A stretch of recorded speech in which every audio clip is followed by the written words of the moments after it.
When a lot of people learn fighting games, you get the bad habit of kind of mashing for no reason with not a lot of thought behind it. This leads you to getting counter hit on your wake up or during block strings. You might watch some guides in the future or just play a lot and you'll learn not to mash on defense or, respect the block string, block it out. That's something that a lot of people say is a really good thing to do. And then you might end up being on the other end where you block too much and your opponent can get away with too much. But when it comes to Street Fighter 6, there's an art to mashing, when and where, if you can read your opponent. So let's talk about it. Okay, so a lot of people like to think defense in this game, right? Whether you want to mash or not, it's kind of like a coin toss, 50-50, whatever. And to an extent, sometimes that is true.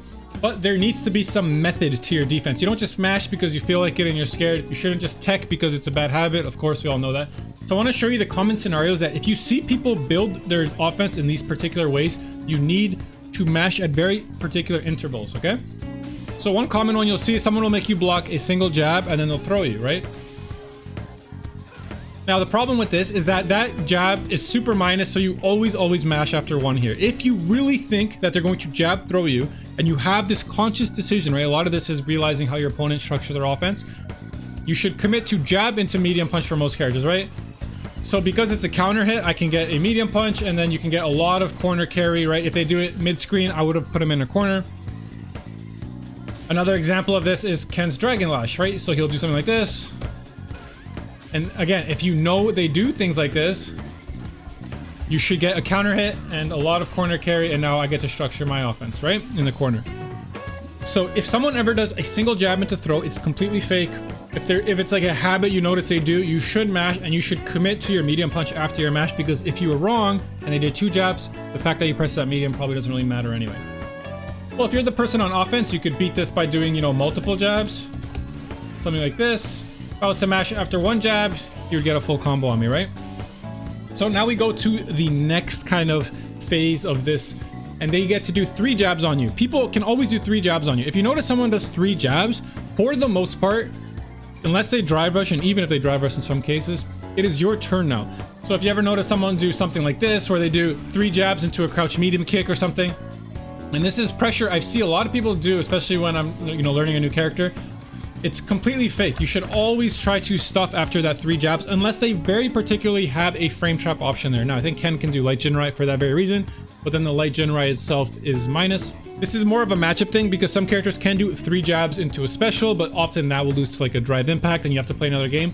But just don't let people get away with too much. If you realize that their pressure is, doing 3 lights into a medium to try to steal more turns, it's fake. You should never let them do that. And that is where you jab after 3 lights. In this scenario, you want to make sure you mash with something that will reach. With Cammy, that's my crouch medium punch, and I'll drive rush it. Cammy's crouch medium kick will actually trade here because Ken has privileged frame data. We all know that. So I would do crouch medium punch into drive rush. Hopefully this should all make sense to you, but I want to show that there's a lot more scenarios where stuff like this matters.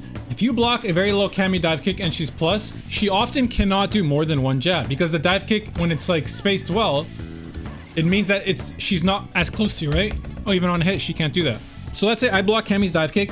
I can expect that after the 1 jab she does because she was plus, I can take my turn here, right? So if we watch her, she's gonna do a plus dive kick. And I interrupt her, right? It's very hard for her to get multiple jabs in this scenario. She might do a light into this, which isn't a cancel. Maybe she'll do a light into crouch medium kick to steal a turn. I don't know. It depends on how they structure their offense. My point here is that you should be paying attention to this. When people will do such fake pressure. I play Cammy, and often I do something like this. For a lot of people, I don't know why, as soon as they realize that dive kick's plus, they're kind of down to like let their turn go. But that you shouldn't, right? Because the dive kick spaces you a certain distance, so it's not like she can just do a bunch of things at you, right? Even if I hit a very deep dive kick, sometimes I can't even do 2 lights, right? So on defense, if she gets a very plus dive kick and she does a single jab, you don't let her just do whatever she wants. Now, she doesn't have to try to steal her turn, right? She might just do something like this and then move back and try to watch you whiff, of course. But my point here is don't let people get away with the fake stuff. Really pay attention to when you can mash. In a case like Cammy's dive kick, I would say it's relatively low risk to block a plus on block dive kick, block 1 jab, and then try to take your turn after. If the Cammy shows she knows how to deal with that as your defensive option, then obviously you start adapting from there. So another very common thing is that people will often over-respect moves that are plus on block, right? So let's say you play a Jury and she does this string a lot, which is very common. Crouch medium, stand medium punch, crouch medium punch, and then she gets a free store and like it spaces her out pretty well. Well, that even though her stand medium punch is plus, there's still a 4-frame gap before the crouching one, right? So if you want, you could, if you really wanted to, you could trade with her. Now, this is like a bad trade in terms of damage, but you push her off you don't have to deal with that anymore, right? If she's constantly doing that. Now, she can change her block strength to do something like this instead, because she realizes you're mashing there, but she gets a lower reward when she's right. And you're at least forcing her to mix up her offense. A lot of people autopilot their offense, especially in the lower ranks. All right, so if she did switch to something like this, she would actually hit me on counter hit. This is something that I get away with a lot as Cammy, and I want people to kind of realize what you're doing here. So a very common situation as Cammy is you do your corner combo, whatever, and you make people block this crouching heavy punch, right? Now, it is super plus. In this case, it's +3. You could even make it +4. It's normally +1. It's normally +1, but you get some meaty frames here. And people over-respect the fuck out of it. Look how far it pushed me away. I can't just throw here, okay? So I could do like a jab, let's say. Or a medium.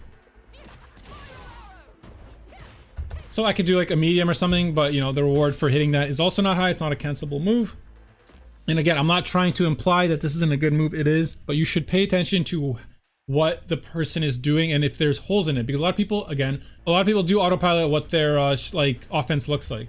So let's say Cammy does this string to me and she does boom, something like this, which is a very common thing she'll do. As we talked about earlier, after that second jab, the pressure here is fake, right? So we'll do crouching light punch, we'll block 2, turn it on, and it'll look something like this. And she counter hits me, and she can get out of the corner for this, right? She could drive rush it, medium punch, whatever. So pay attention to how people are structuring their offense. Now, again, I want to make this clear that this doesn't mean that you're not guessing on defense anymore. In any game, any option on defense that just wins all the time would be terrible. Everyone would hate that game. So you are making guesses, but the point I'm trying to make here is you should be making informed guesses, especially the lower rank you are, the lower MR you are.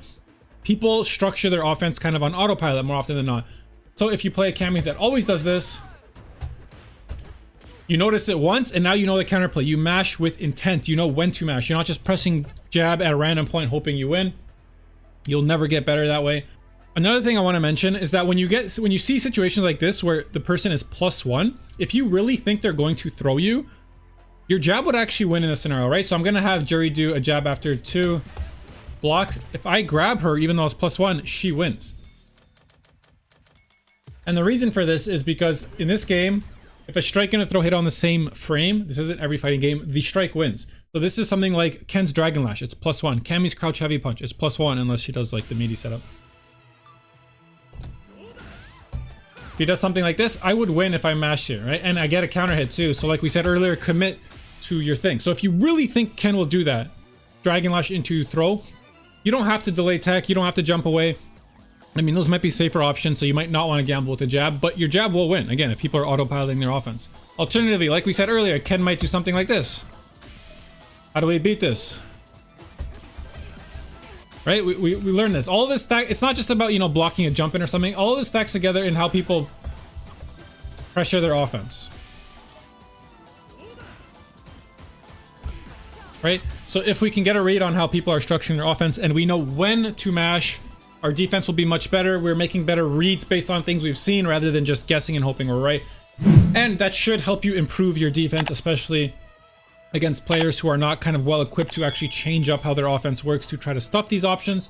I hope you learned something, your defense improves from this. Stay beautiful, my friends. I'll see you next time.